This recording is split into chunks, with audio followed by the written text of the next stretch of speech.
Welcome to my video. My name is Hanna.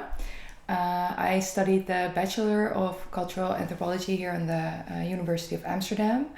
And I knew that during the last part of my bachelor, I started to have an interest in medical anthropology.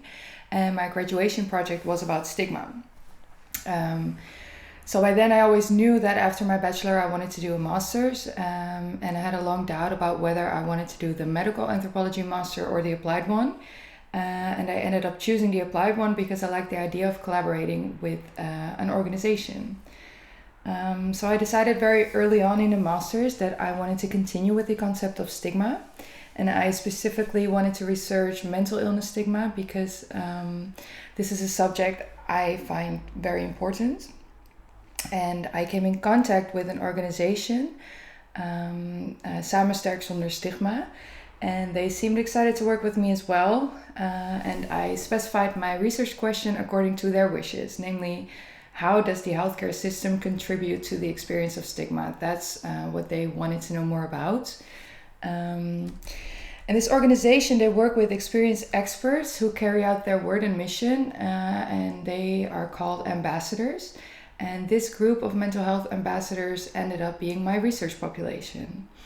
And because this research topic is rather sensitive, I decided I wanted to do life story interviews with the ambassadors, and I wanted to meet them multiple times because getting to know them seemed essential. I only spoke to a total of 6, so I kept this group very small purposely.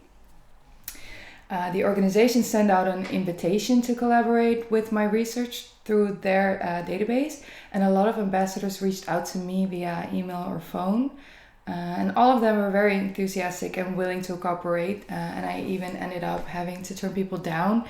And for me, this was really good because in the beginning, I really worried about, not finding enough people who wanted to collaborate with the research, but this went really well. So I asked the ambassadors to meet me for the first time in their hometown.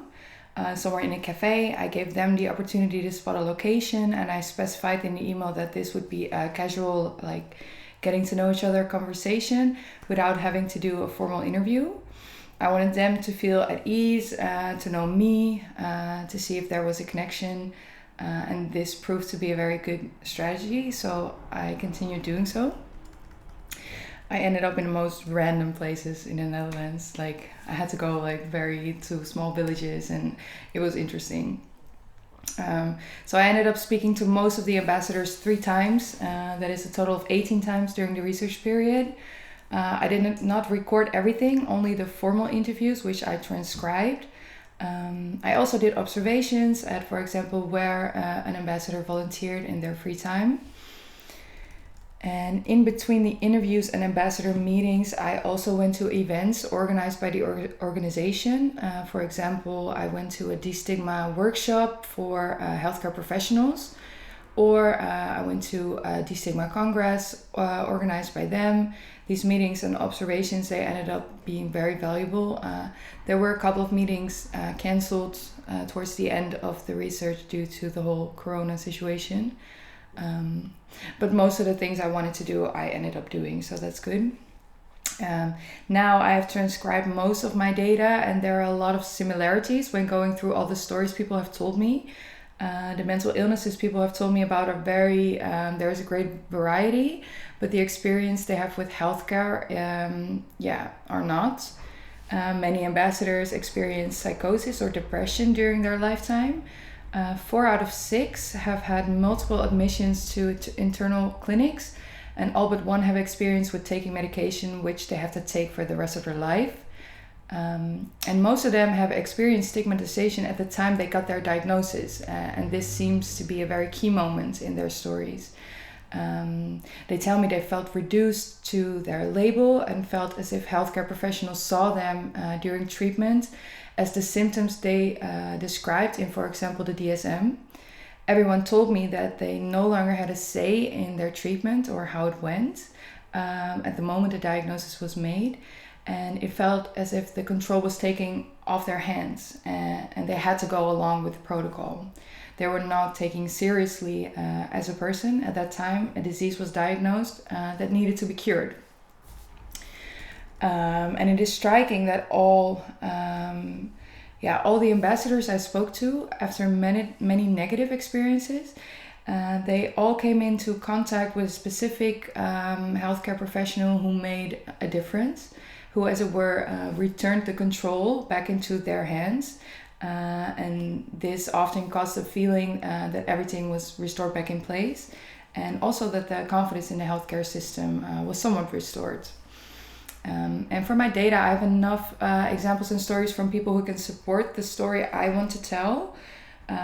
While writing my thesis, I want to focus on what exactly makes the difference between good and bad experiences, and what that means for the recovery of an ambassador.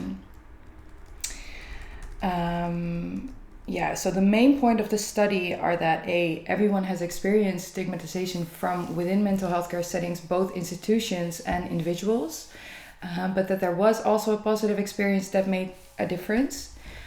B, that there is a negative opinion from my research population about diagnosis and especially what happens next, and that full recovery seems like the wrong goal from mental health care. From a mental health care perspective, because in almost all cases this is not possible.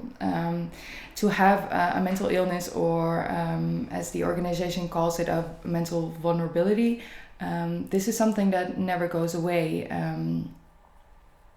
So that's that is important for the story, that the cure that professionals seem to be looking for is not possible. And the last point, there seems to be a need for a different approach to assistance, and not being seen and feeling reduced to a diagnosis and a label are the main struggles people encounter. So I have a couple of worries about my research, and the first thing is about my research question.